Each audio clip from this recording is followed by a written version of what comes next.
رسالت، نعرے حیدری، نعرے بھٹو۔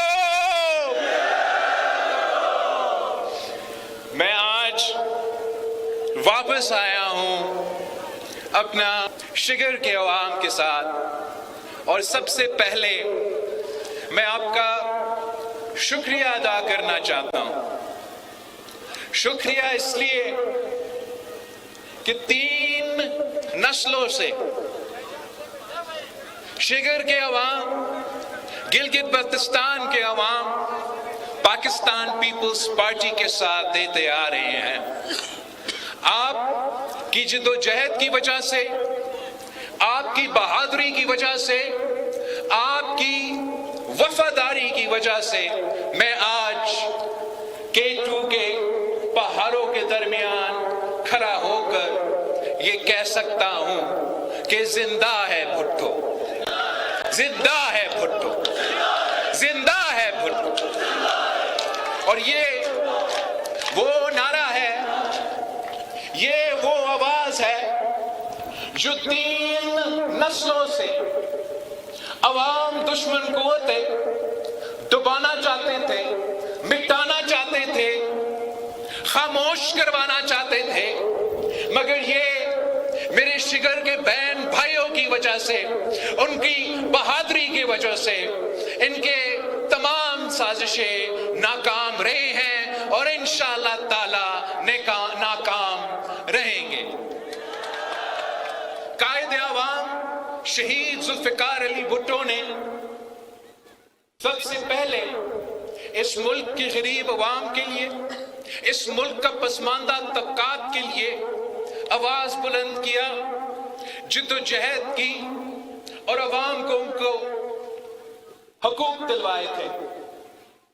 پاکستان جب سرزمین بے آئین تھا تو قائد عوام شہید ذوالفقار علی بھٹو نے پاکستان کو اسلامی، وفاقی، جمہوری اور متفقہ آئین دلوایا تھا۔ جب قائد عوام شہید ذوالفقار علی بھٹو نے آپ کے ساتھ مانگا تو گلگت بلتستان کے عوام نے، شگر کے عوام نے قائد عوام کے ساتھ دیا، اور آپ نے نہ صرف پاکستان کا قسمت بدل دیا، آپ نے گلگت بلتستان کے عوام کا قسمت بدل دیا تھا۔ آپ نے جب قائد عوام شہید ذوالفقار علی بھٹو کے ساتھ دیا تو آپ نے پاکستان کو پوری مسلم امہ کا قیادت دلوا دی۔ جب آپ نے قائد عوام کے ساتھ دیا، قائد عوام کو اس ملک کا پہلا منتخب وزیر اعظم بنایا، تو قائد عوام نے اس ملک کو اٹامک بام کا تحفہ دے کر اٹامک طاقت دلوا کے آج تک پوری مسلم امہ میں اگر کسی کے پاس اٹامک طاقت ہے تو وہ پاکستان کے پاس ہے، اور اگر پاکستان کے پاس اٹامک طاقت ہے تو وہ بھی جی اے بھٹو کی نعرہ کی وجہ سے۔ آپ نے قائد عوام کے ساتھ دیا تو قائد عوام نے یہاں کے غریبوں کے ساتھ دیا، یہاں کے کمزور طبقہ کے ساتھ دیا۔ قائد عوام گلگت بلتستان جب پہلے آیا تھا، شگر ٹاؤن جب پہلے آیا تھا، یہاں کا غربت دیکھا، یہاں کا پاسماندگی دیکھا، یہاں کا جو پیٹرول کی قیمت ہے، جو گندم کی قیمت ہے، ان کو احساس ہوا کہ کس مشکل میں یہاں کے عوام زندگی جی رہے تھے۔ تو قائد عوام نے کہا تھا کہ گلگت بلتستان کے عوام میں کی قسمت میں یہ نہیں لکھا ہے کہ وہ ہمیشہ کے لیے غریب ہی رہے۔ قائد عوام نے روٹی، کپڑا اور مکان کا نعرہ نہ صرف اٹھایا تھا، اس پہ عملی طور پہ عمل درآمد بھی کی۔ اور جو قائد عوام شہید ذوالفقار علی بھٹو کا سب سے بڑا کارنامہ گلگت بلتستان کے غریب عوام کے لیے، پسماندہ طبقہ کے لیے جو سب سے بڑا کارنامہ ہے، وہ جو سبسڈی کا تحفہ قائد عوام نے گلگت بلتستان کے عوام کو دیا تھا وہ آج تک قائد عوام کا اس تحفہ کی وجہ سے جس ریٹ پہ آپ کو پیٹرول کراچی میں ملتا ہے اسی ریٹ پہ وہ گلگت بلتستان میں ملتا ہے. اسی سبسڈی کی وجہ سے جو گندم کی ریٹ کراچی میں ملتا ہے اسی ریٹ پہ آج تک گلگت بلتستان کے عوام کا ملتا ہے.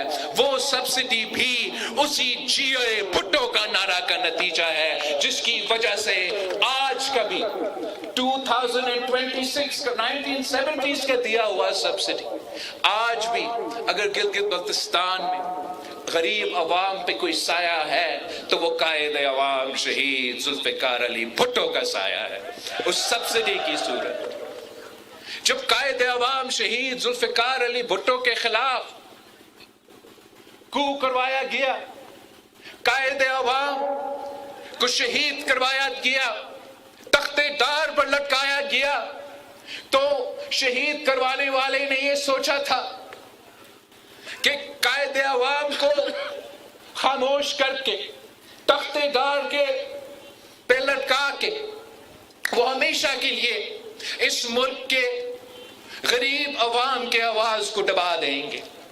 اگر قائد عوام کو شہید کیا گیا تو کوئی نہیں ہوگا جو مزدور کا بات کرے گا, تو پھر کوئی نہیں رہے گا. کہ یہ سوچ تھا, غلط سوچ تھا, یہ اس غلط فہمی میں تھے کہ قائد عوام کو ہم شہید کر دیں گے تو کسان کے لیے آواز اٹھانے والا کوئی نہیں رہے گا, طلبہ کے لیے آواز اٹھانا کوئی نہیں رہے گا, جمہوریت کے لیے اور عوام کے حقوق کے لیے آواز اٹھانے کے لیے کوئی نہیں رہے گا. لیکن یہ ان کی بھول تھی.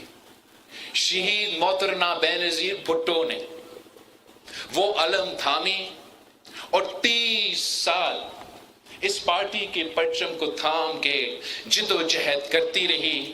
اس ملک کے غریب عوام کی آواز بنی, اس ملک کی خواتین کی آواز بنی, اس ملک کی نوجوانوں کی آواز بنی, اس ملک کی کسانوں کے, محنت کشوں کے, مزدوروں کے آواز بنی. اور آپ کی ساتھ کی وجہ سے, گلگت بلتستان کی عوام کی محبت, وفاداری, بہادری کی وجہ سے, آپ کی محبت کی وجہ سے ہم نے شہید محترمہ بینظیر بھٹو کو مسلم امہ کی پہلی خاتون وزیر اعظم بنائی. آپ کی محبت کی وجہ سے, آپ کی ساتھ کی وجہ سے شہید محترمہ بینظیر بھٹو کو ایک نہیں دو دفعہ آپ نے اس ملک کی وزیر اعظم بنا کے دنیا بھر میں پاکستان کا نام روشن کیا. آج تک اگر پاکستان, دنیا میں پاکستان کا کوئی پہچان ہے تو وہ شہید محترمہ بینظیر بھٹو دنیا پہچانتی ہے.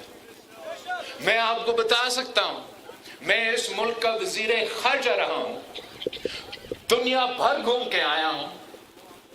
جہاں میں جاتا تھا تو چاہے وہ اس ملک کا بادشاہ ہوتا تھا, وزیر اعظم ہوتا تھا, صدر ہوتا تھا, وزیر خارجہ ہوتا تھا, تو وہ مجھ سے ملتے تھے. تو اس لیے ایک عزت کا مقام اس لیے صرف نہیں دیتے تھے کہ میں پاکستان کا تاریخ کا سب سے نوجوان وزیر خارجہ بنا, وہ مجھے وہ عزت اس لیے دیتے تھے کہ میں شہید محترمہ بینظیر بھٹو کا بیٹا تھا. وہ مجھے عزت اس لیے دیتے تھے کہ میں قائد عوام شہید ذوالفقار علی بھٹو کا نواسا تھا. جب میں ان سے ہاتھ ملاتا تھا تو ان کو پتا تھا کہ میں اپنا عوام کا نمائندگی کرتے ہوئے, شگر سے لے کے سانگر تک کے عوام کا نمائندگی کرتے ہوئے ان سے ہاتھ ملا رہا ہوں. وہ جانتے تھے کہ ہم پاکستان کے عوام کے اصل نمائندگی کر رہے ہیں. اور آج ایک بار پھر میں آپ کے پاس آیا ہوں, ایک بار پھر آپ کے پاس آیا ہوں آپ کے ساتھ مانگنے کے.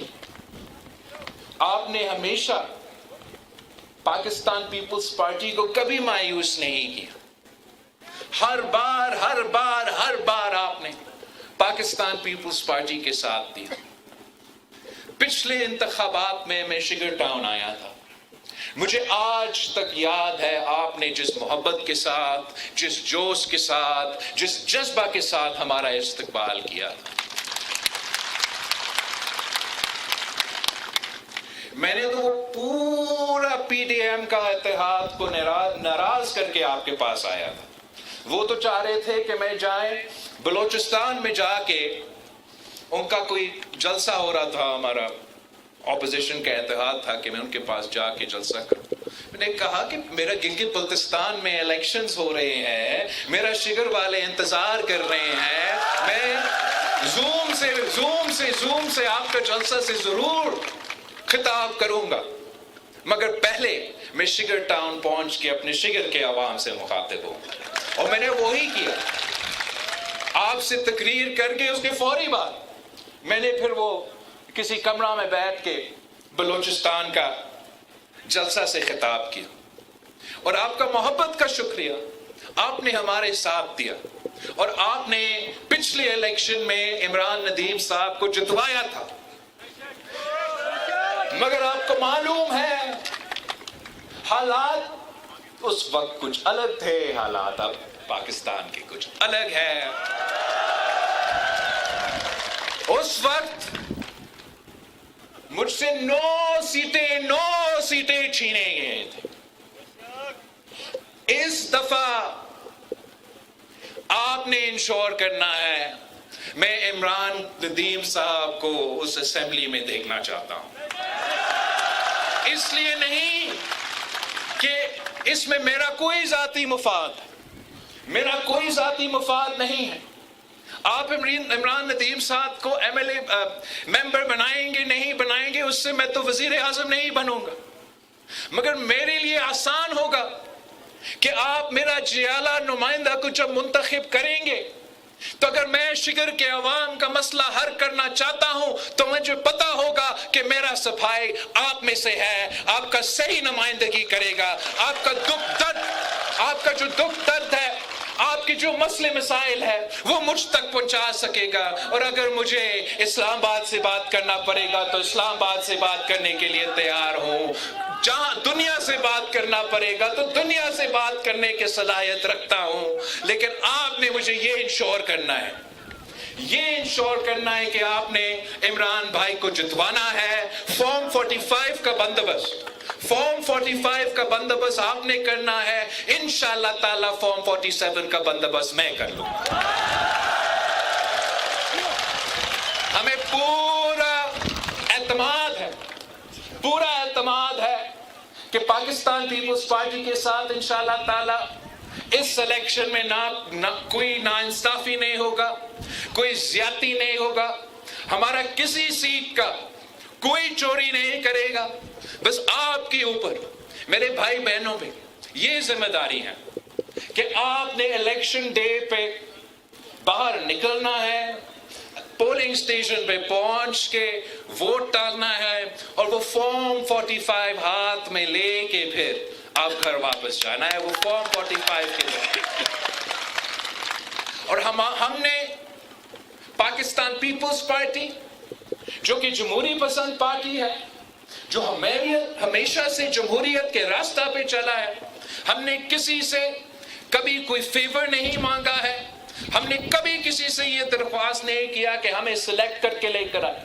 میں نے کبھی کسی سے یہ درخواست نہیں کیا کہ میرے لیے کوئی فارم 47 کا بندوبست کر کے مجھے غیر مناسب طریقے سے حکومت، کسی صوبائی حکومت ہو یا کوئی وفاقی حکومت ہو، ہم نے صرف اور صرف فری اینڈ فیئر الیکشن کا مطالبہ کیا، نیوٹرالٹی کا مطالبہ کیا. کل بھی پاکستان پیپلز پارٹی کا یہ مطالبہ تھا کہ صاف و شفاف الیکشنز ہو. آج بھی میرا مطالبہ ہے کہ گلگت بلتستان میں صاف و شفاف الیکشنز کروایا جائے. اور میرا آپ سے اپیل ہے کہ تیر پہ تھپا لگا کے میرا نمائندے کو منتخب کروا کے مجھے یہ مدد کرے تاکہ میں آپ کا خدمت کر سکوں، میں گلگت بلتستان کا خدمت کر